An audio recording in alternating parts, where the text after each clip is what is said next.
Hey, welcome back. So today I opened up the bin and I found this bulge here. I'm not sure how well it shows up on the camera, but the blanket I used to keep the soil nice and moist was bulging up.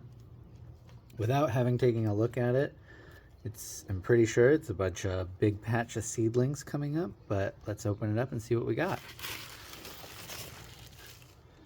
Yeah, there we are. Look at that. Look at these. I'm guessing some type of squash or melon all coming up. Probably a butternut squash if I had to guess. I think we put a bunch of seeds in there last time.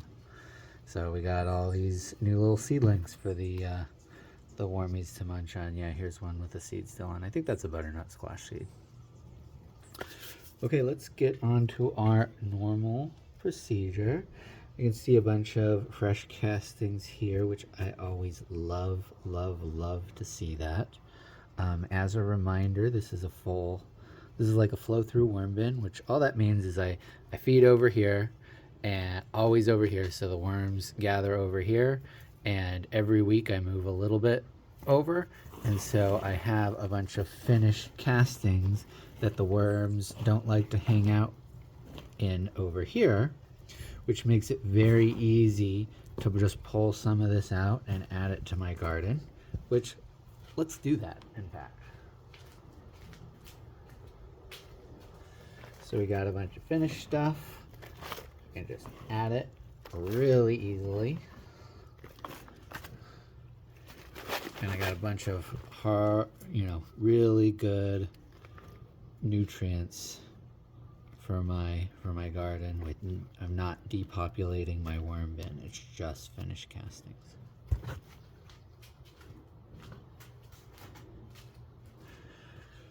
Then this is like kind of an optional step what I'm doing right now, but I enjoy it, to be completely frank. That's the main reason why I do this. I go through and starting with the finished and moving over to the fresh stuff, I go through and I just fluff up all of it. I like this because I get to, get in, touch some dirt, but also I get to like check on my worms and I can see the number going up. I can see all the little baby worms, which when I was first learning how to like take care of a worm bin, my worms weren't as happy as they all now. They almost never had little worm cocoons. With each worm cocoon, I think has like 2 to 7 baby worms in it. Yeah, almost never got those, and now I am swimming in these little guys, which I love that. I love to see it.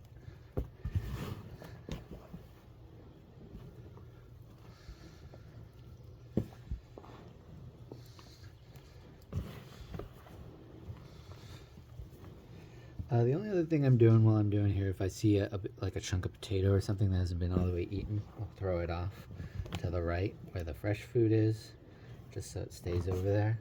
So now we got this nice fluffed up stuff. I'm gonna stack it up here because the stuff right next to it, this stuff looks pretty finished. So I'm also gonna move this over.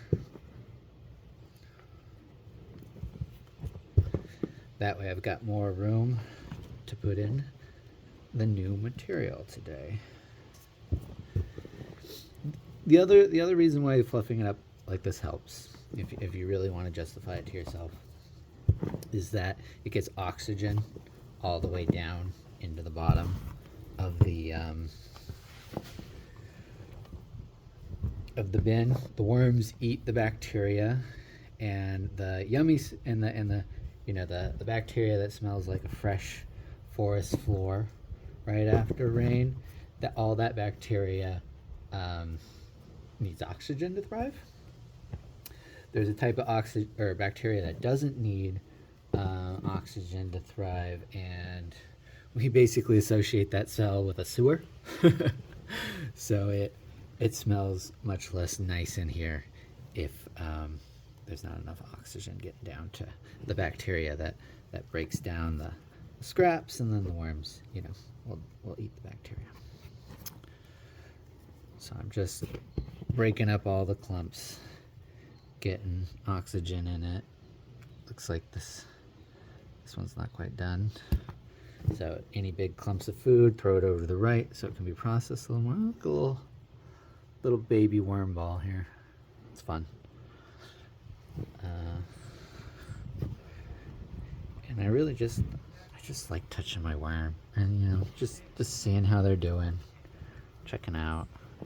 I mean, I don't count them, but I like to see that there's more of them every time I come back and I do this.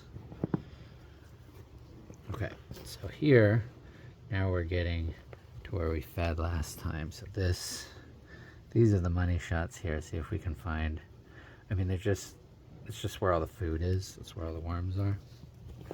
I'm just gonna move them a little bit over to the side. See if we can't find a big ball of worms anywhere in here.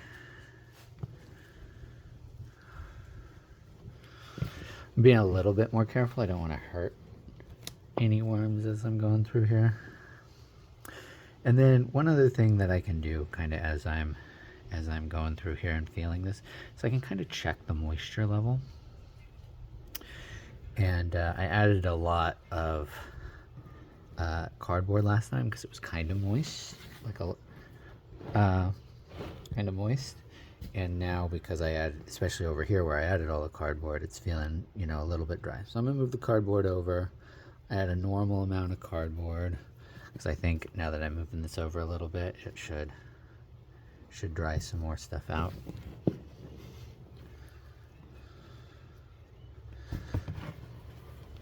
And probably add some, and I always add some cardboard, but probably just a normal amount this time because it seems like the cardboard I added definitely did the trick. Okay, that's it. I'm not seeing as many worms over on this side as I usually do, and that's just because we're getting into summer now that we passed the solstice. It's getting warmer days, and the place that are being broken down are just warmer, and they can be a little bit too hot for the worms, so the worms don't hang out there quite as much. Okay.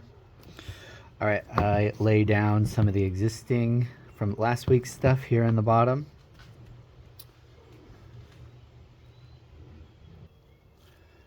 Into that, I add some shredded cardboard, not too much, just a little bit. And then I always mix in my coffee grounds, so they have, it's like a bed and breakfast for them. They have the ground cardboard as a place to sleep and hang out, and the ground coffee is a good thing to eat. This is like a good baseline. I give them my week's coffee every 2 weeks, so I have another bin that I feed every other week. So each week I do one of them, and just get that all mixed in, so they have just a gorgeous time. This is enough to really like tide them over. It's an easy, quick snack. To that, I'm gonna add my kitchen scraps. I got a couple carrot tops from my garden and some shredded carrot, a little bit of fruit, some banana peels, and I actually have some whole bananas that I let go bad on me. So there's a lot of worms in here, so I can start to get away with feeding them a little bit more. Back when I used to have not as many worms, if I tried to feed them this big, it would go rotten and it would be bad for the worms. Some of the stuff that when it actually gets full on rotten, it's just not so good with them. And then to help them digest a little bit, I'm going to take my eggshells from the week, and I ground these up in a little mortar, and I'm going to add that to the pile. And that's it. I just cover this up here. Give them a nice big mound to snack from. So here we have the more completed stuff. Here we have the stuff, you know, with a lot of food still in here. So the buffet and the get out of here if you don't want to get kidnapped pile.